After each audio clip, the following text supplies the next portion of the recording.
You're listening to the Play Therapy Podcast with Dr. Brenna Hicks, your source for centered and focused play therapy coaching. Hi, I'm Dr. Brenna Hicks, the Kid Counselor. This is the Play Therapy Podcast, where you get a masterclass in child-centered play therapy and practical support and application for your work with children and their families. In today's episode, I am answering a question from Sweeney in India. And her question is about a child that is constantly making elaborate stories up in the playroom. So really interesting topic. We briefly discussed a similar topic on the collective last week. So I feel like this is something that a lot of us are dealing with. So I'm glad to be able to talk through this. So let me read parts of Sweeney's email and then we'll dive into the question. So she says, I'm a therapeutic play practitioner based out of India. Your podcasts have been invaluable to me as I navigate the play therapy space and come into my own as a therapist. In a culture that values structure, conformity, filial piety, and obedience over individual autonomy, it's been revolutionary personally and professionally to practice child-centered play therapy. I am so excited about that. Thank you for sharing that in this email.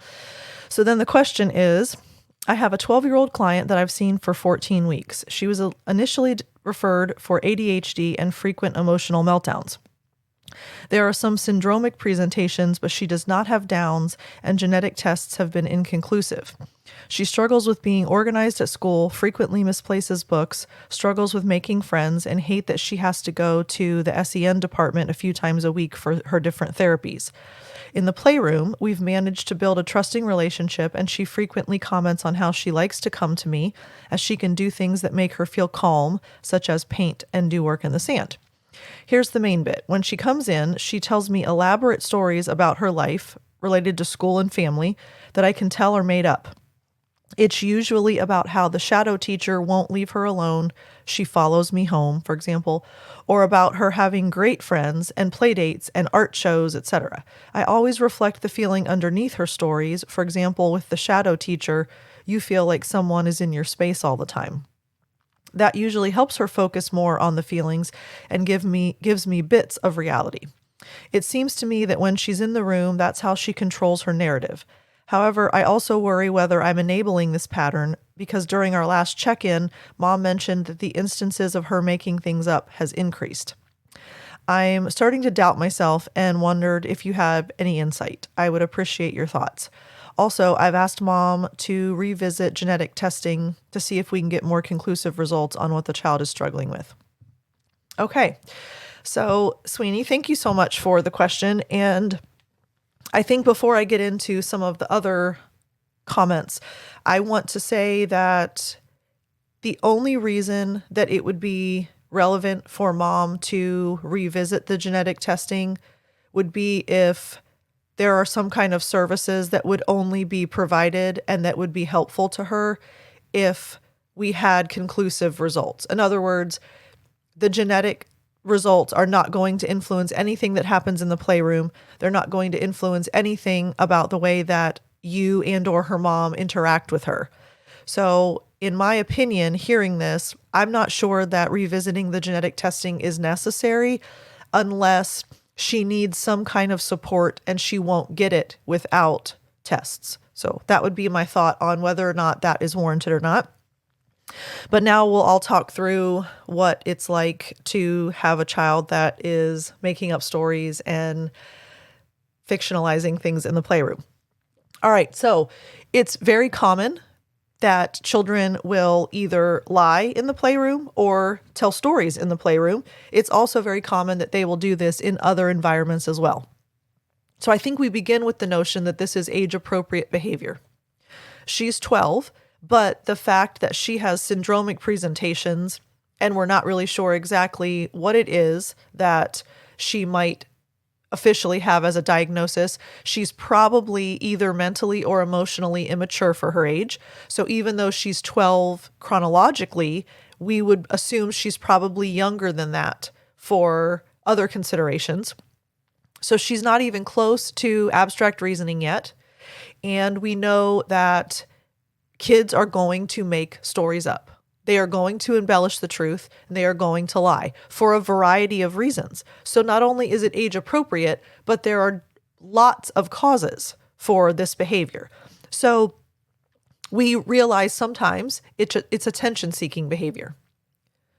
They learn that people give them attention if they weave these really intricate, elaborate stories together, because those stories are interesting and they're intriguing and it makes people go, wow, really? And so sometimes it's attention-seeking behavior. Sometimes it is ideal versus actual, which what you describe here, Sweeney, has a little bit of that ideal versus actual vibe to me. In other words, she's painting a story that is more aligned with her ideal. She has friends, she does play dates, she does art shows. These are what she wishes were true. So I think sometimes this is a projection for her of what she really ideally would want to be her reality. Then we have avoidance, and it doesn't sound like this is the case here, but I just want to give some explanations for why children will do this. Often children will lie or make up stories because they're concerned that the truth is going to have a consequence or a negative outcome. So they will fabricate something because if they say that that happened instead, they're not responsible, there's no ownership, there's no consequence. Sometimes it is fantasy driven. When kids struggle to accept what their lives are like and they're driven by the fantasy element, and you will see that in specific personalities of kids. Everything that they do has a fantasy component. So they play that way, they draw that way, they talk that way. That is similar to ideal versus actual. But when there's a fantastical element to it, it's I'm actually making this world that it's not even possible for it to exist. But in this world, anything is possible. So it's possible for me to jump 40 feet, and it's possible for me to throw something a mile, and it's possible for me. So then you get kind of this self-aggrandizing type of behavior in the lies and the storytelling. That can be tied to that fantasy element. And then sometimes kids tell lies and stories for shock value.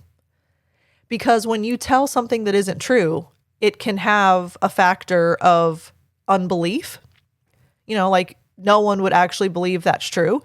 But if you tell it convincingly and people go, oh my gosh, I can't believe that, all of a sudden now there's a shock value. So those are just the most common that I've observed reasons why, or the root cause behind children doing this in play sessions. So Sweeney, as far as how to handle it, you accept it as truth. So when kids tell you their stories, when you know they're lying even, you reflect their content and you accept it as truth. You also enlarge the meaning like you already shared that you're doing. I think that was actually a really helpful enlargement. You feel like someone is in your space all the time. That is very deep and concise to what she was describing in that story, and probably in all of her therapies. She probably gets very little alone time where it can just be her and do what she wants to do. So I think that was very appropriate to say there. But what we recognize and why we accept this, we don't accept the notion that lying is okay. We don't accept the notion that making things up is appropriate. We're accepting that the child is maladaptively coping through this mechanism.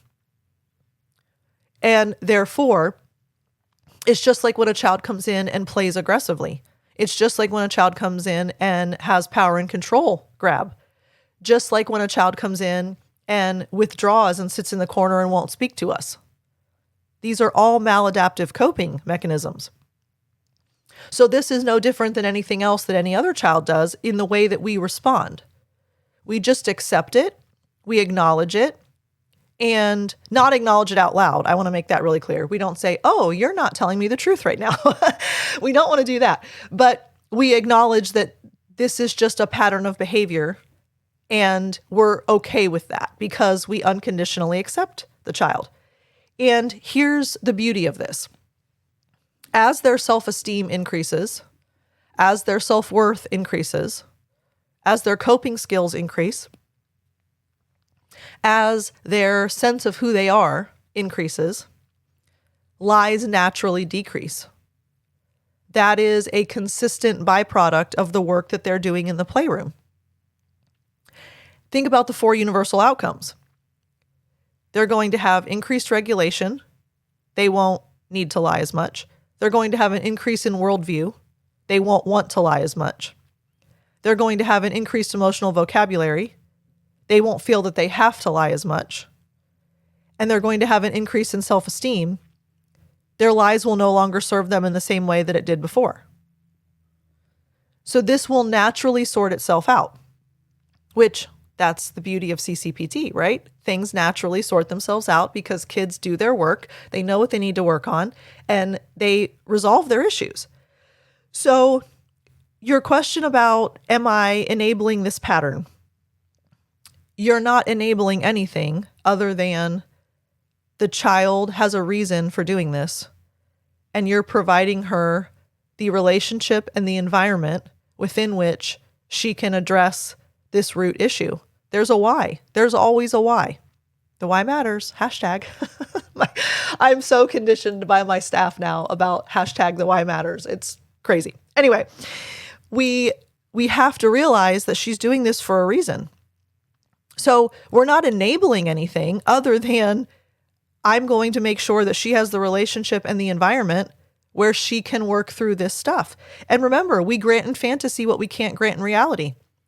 She's going to get in trouble for lying in other environments. There's going to be backlash for her making up these stories in other relationships. But you, because you're a CCPT, can grant in fantasy what you can't grant in reality. And this is the unique place and person wherein she can make up the most embellished, crazy stories if she chooses, and it's not going to change anything. But kids know that they're struggling, and they know that they don't want to stay stuck in those maladaptive coping patterns. So she will naturally address the fact that she does not need to continue to do it once she builds the other things that she also needs to address. So Sweeney, thank you so much for the email. Thanks for that question. I think that's really helpful. And really quickly before we close out, I just wanted to share, I know you all have heard me say that I get emails all the time, but every once in a while one hits and I ask permission to share it. And I just wanted to read a little bit from Julia. Julia sent me an email and I was so encouraged by this because I think it's projective or it's representative of what's happening generationally here. So Julia said, if I wasn't so busy serving kids doing CCPT, I would be more engaged with the live Zooms. She's referring to the collective. That said, I'm so grateful you have replays and your podcasts and everything else. I totally get why you are evangelizing CCPT with such passion and heart. I'm so deeply grateful for your work and that I've had the good fortune to stumble upon it right when I started my new job as a fresh MSW graduate. I will share Playroom stories soon, but I just wanted to say thank you. And here you go, y'all. I also wanted to let you know that my daughter is studying psychology now. I am sharing with her my newfound passion, so we may have another future CCPT practitioner in the family one day. That is so exciting.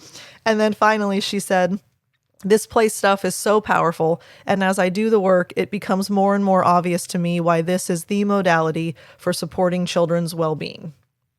So Julia, thank you for the email and for letting me share that. And look, this is how it starts, y'all.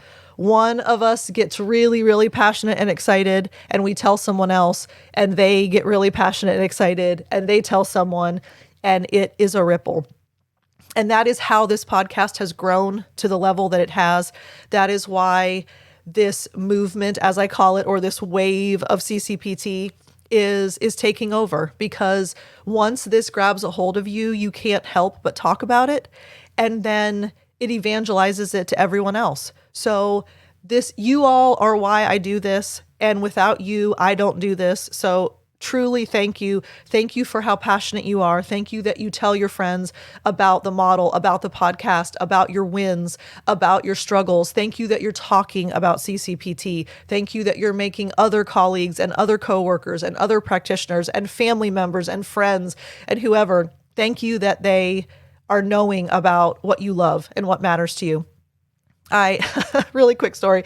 So one of my husband Eric's favorite movies is Fight Club.